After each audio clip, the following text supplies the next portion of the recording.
Alright, we're back. Hey everybody, this is Bill Hoy, the YouTube channel, What in the World's Going on 1. I'm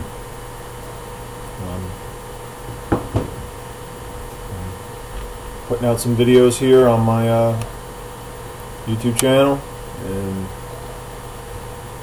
we're going to get to a pretty good one here today, one that I'm going to be working on a lot. And I just want to say I did 2 videos about the allopathic chronic care system and how, it killed my father. And I just wanted to say 2 things about, just about that. I'm going to be doing more work on that, but I just want to add 2, I guess, caveats.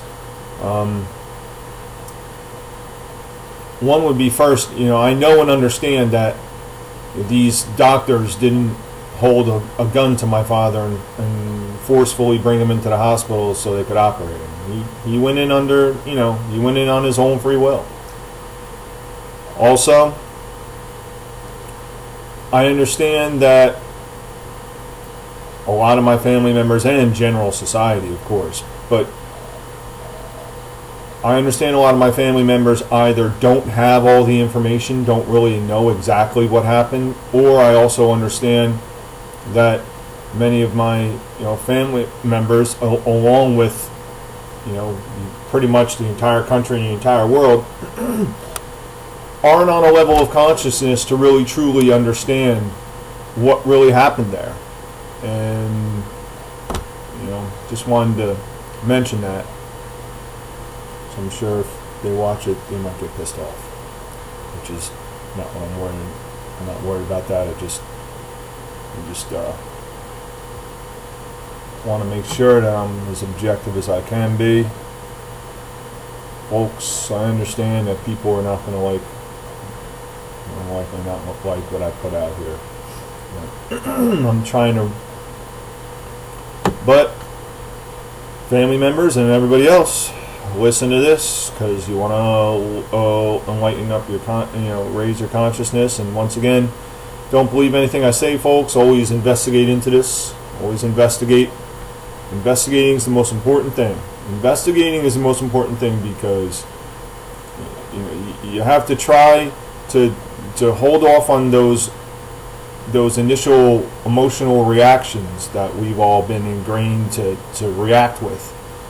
Just when you hear certain information, look into it, investigate it, do an objective investigation. It's tough. I started learning about all this stuff about 4 years ago with this, what I'm going to talk about today, which is natural law. About 4 years ago, once again, I did do a little video on my phone about it, and I talked about how I first learned about natural law from Lysander Spooner's Unconstitutionality of Slavery. Got Spooner here. Got a bunch of comments. Eventually I would love to.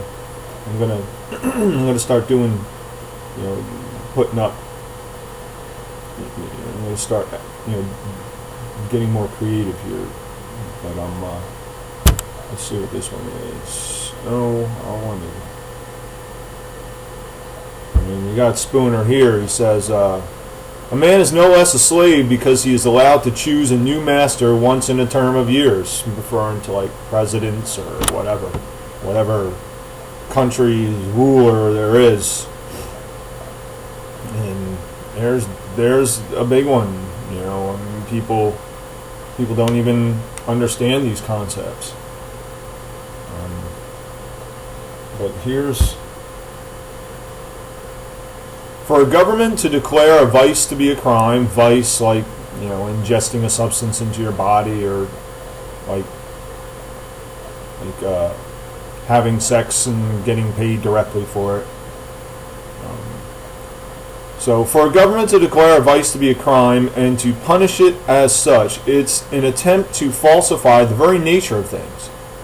It is as absurd as it would be to declare truth to be falsehood or falsehood a truth. That's really what it is, folks. It's a claim of ownership. Vice crimes are a claim of ownership on people's bodies. That's what vice ownerships are, and that vice crimes are, and that goes directly against natural law. I'm just trying to find some better ones here. I don't want to spend too much time on this because we will. Here's another one by Sandra Spooner, folks. If any man's money can be taken by a so-called government without his own personal consent, taxes, all his other rights are taken with it. There you go.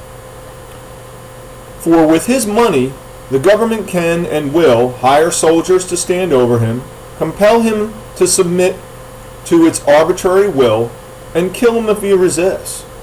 There you go. There you go, folks.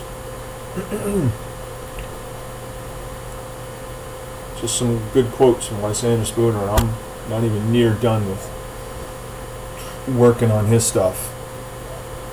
So we're talking about natural law today, folks, and what is natural law? It is a universal law that is not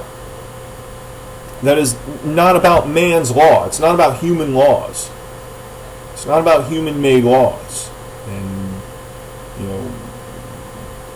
that's what our whole world is ensconced in. And because people are afraid,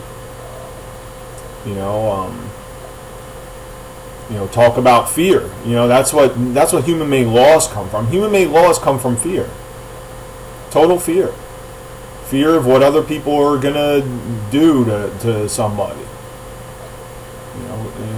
Fear of what other people are gonna do to other people, I guess, or whatever. We it's all fear. And watch the movie Blade Runner, and at the end of the movie Blade Runner, the first one, the original one from 1982, the Nexus 6 replicant Roy Batty, at the end, when Harrison Ford's hanging on for his life onto the building, and Roy Batty's standing over him, and he says to him, "Quite an experience," I think is something like this, "quite an experience to live in fear, isn't it? That's what it means to be a slave." Watch the movie. It's a good movie. Blade Runner. Highly recommend watching Blade Runner. Because there it is. You live in fear, you live a life as a slave, and a lot of these people don't even think they're slaves. People really don't think they're enslaved. If people thought they were enslaved, they wouldn't engage in this system. Natural law is a universal law of behavior that applies to beings with higher thinking capabilities, more advanced life forms. It doesn't apply to animals. It doesn't apply to tigers and lions and stuff. It applies to human beings with the capability to know and understand right from wrong. And I'll say it right here. What is a right? A right is a behavior that does not involve harm, that does not result in harm to another sentient being. That's what a right is. One example, driving a car. People think that, 330 million people just here in the United States think that it's perfectly okay to have to get, to have driving be a privilege. When driving's a right. As long as you're not using your vehicle to intentionally kill somebody, harm somebody, driving's a right. That's a natural right. Once again, what people think are rights are privileges. And no one has the right to grant anybody a privilege, and nobody has the right to delegate a right to somebody they don't have. They don't have a right to delegate a right anyway. Our rights are ours. Our rights, natural law, is a universal law. Our rights are birthrights. We're born with our rights. We're all free. We all have free will. We're all free right now. Let me see right now. We're all free right now. We don't have to listen to what other people tell us, mainly like government or whatever, people working for the government and stuff, politicians. We don't have to listen to them. We don't have to follow any person's decrees. We don't have to. We all have free will.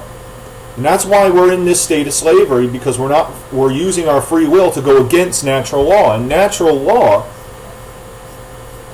is in effect whether we observe it or not. So it governs free will. Natural law governs free will, and our behaviors bring it into manifestation. There we go. It's a scientific law. This is a scientific law. This is not a religion, folks. Not a religion. Not a religion. I am not religious. I'm not willfully religious. I mean, I participate in some religions like government and the monetary system because I have a gun pointed at me. But once again, I don't have to. I don't have to. I don't have to listen.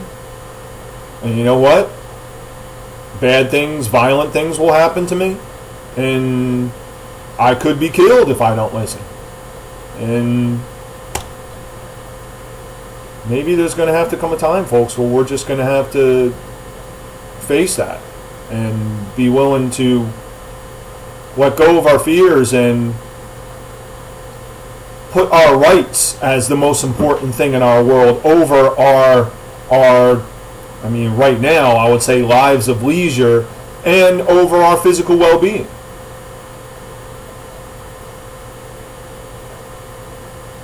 So we're really onto something here with this natural law.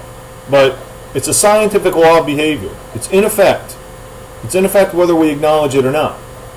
And it's a mathematical equation. It's measurable. The sum of morality is directly proportionate to the sum of freedom in a society.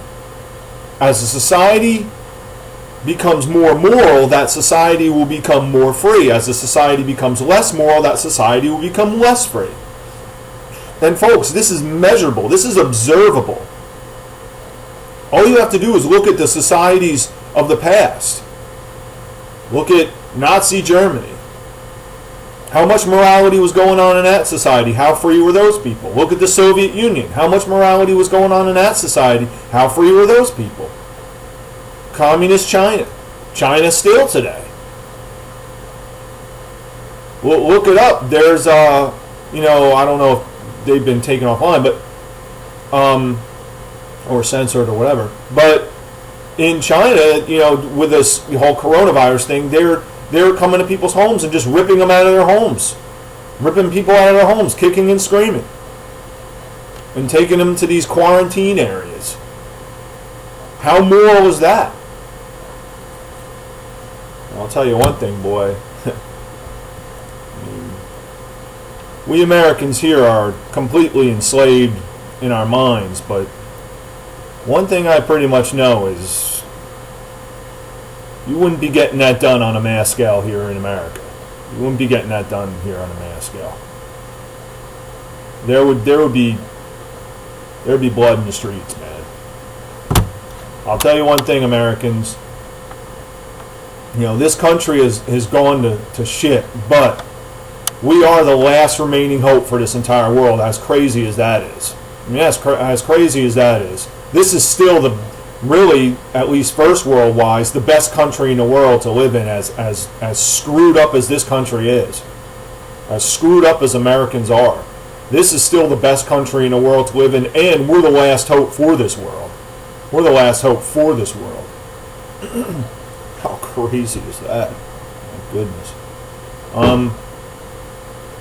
So all you have to do is, the historical examples are abound, and you can just see as a group of people are more, the level of morality in a group of people is directly proportionate to the sum of their freedom, and vice versa. It works both ways. All right, I'm going to cut out. We'll do another video after this. I'm going to have to do a little test here. See just what video I can get on. But, all right, folks. I'll see you in the next video.